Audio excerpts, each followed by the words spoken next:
और एक बात, वो एक हार्ट पेशेंट है, तो इस बात का और ज़्यादा ध्यान रखना पड़ेगा आप लोगों को। उत्कर्ष जी डॉक्टर, मैं इस बात का पूरा ध्यान रखूँगा। क्या मैं उनसे मिल सकता हूँ डॉक्टर जी? उत्कर्ष, दादी अब ठीक तो है ना? बस अब आप अपना ख्याल रखेंगी और मैं हमेशा आपके पास हूँ। दादी ने उत्कर्ष के सिर पर हाथ फेरते हुए कहा, तू तो मेरी बात मान गया? उत्कर्ष ने हाँ में सिर हिलाया तो दादी उससे लिपट कर किसी छोटे बच्चे की तरह खुश हो गई, जैसे उनकी दिली मुराद पूरी हो गई हो। इधर जया ने स्नेहा को बताया कि उसने बात कर ली है और कल उसका इंटरव्यू है।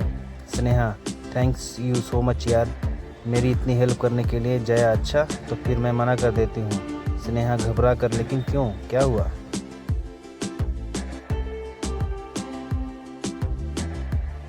जया हंसते हुए, कुछ भी नहीं दोस्त, तू तुम्हारी और मैंने तो सिर्फ बात की है। आगे तुम्हारी परफॉर्मेंस पर सिलेक्शन होगा, इसलिए थैंक्स की कोई ज़रूरत नहीं है। स्नेहा, ओह नहीं कहूँगी अब से थैंक्स।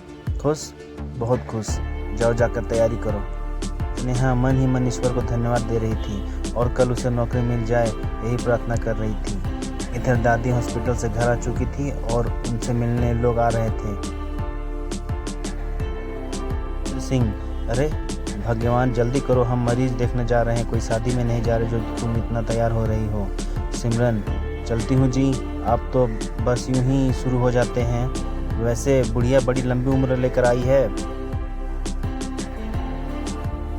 मुझे तो लगा कि इस बार वो चली ही जाएगी, लेकिन फिर आ गई। रणधीर सिंह, अरे तुम कैसी बातें कर रही हो? हम अपनी बेटी के रिश्ते की बात करने जा रहे हैं और तुम हो कि मरने जैसी अशुभ बातें कर रही हो। सिमरन, आपको तो कुछ भी समझ नहीं आता। अपनी बेटी के लिए ऐसा बोल रही हूँ ताकि अकेले मेरी बेटी राज करे। रणधीर सिंह, तुम्हारा दिमाग भी घास चरने गया है। सिमरन, लो भला, मैंने ऐसा क्या कर दिया? रणधीर सिंह, भगवान कुछ नहीं, अब चलोगी भी कि यहीं शाम कर दोगी? सिमरन, चलिए। थोड़ी देर बाद रणधीर सिंह और सिमरन दादी जी के कमरे में। रणधीर सिंह, चरण स्पर्श चाची जी, और कैसी तबीयत है आपकी? भगवान से प्रार्थना कर रहे थे कि हे मुरारी हमारे चाची जी को ठीक कर दे। चले आए हम तो जैसे तैसे उठकर आपको देखने दादी। अच्छा सिमरन? दादी उसे ऊपर से नीचे तक देखते हुए बोली, तुम्हें देखकर तो नहीं लगता कि तुम जैसे तैसे आ गई हो। खैर छोड़ो, किसी की भी दुआ लगी हो। मैं तो अपने उत्कर्ष की बहू देखे बिना तो नहीं जाऊंगी। सिमरन, अरे चाची जी, आपने तो मेरे दिल की बात कह दी। हाँ, जल्द ही आपकी ये इच्छा भी पूरी हो जाएगी, आप तनिक भी चिंता न करें।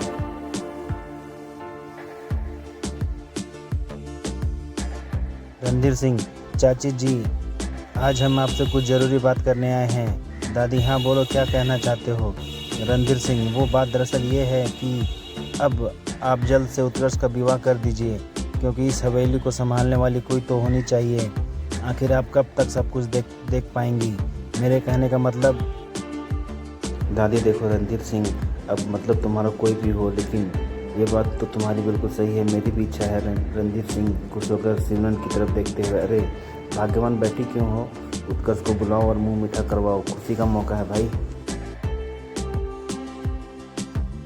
दादी मन ही मन, ये रणधीर क्यों इतना खुश हो रहा है? रणधीर सिंह, आओ बेटा, ये लो मिठाई खाओ। उत्कर्ष दादी की तरफ देखते हुए, अंकल ये मिठाई किस खुशी में?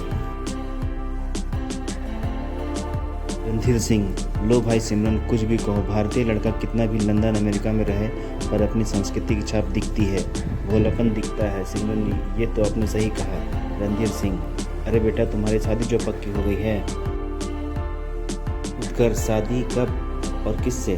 तभी दादी बोल पड़ी, अरे रणधीर सिंह, अभी उत्कर्ष ने शादी के लिए सिर्फ हाँ की है, अभी अपनी खुशी को बचा कर रखो। लड़की तो मिले मेरे उत्कर्ष के जोड़ की।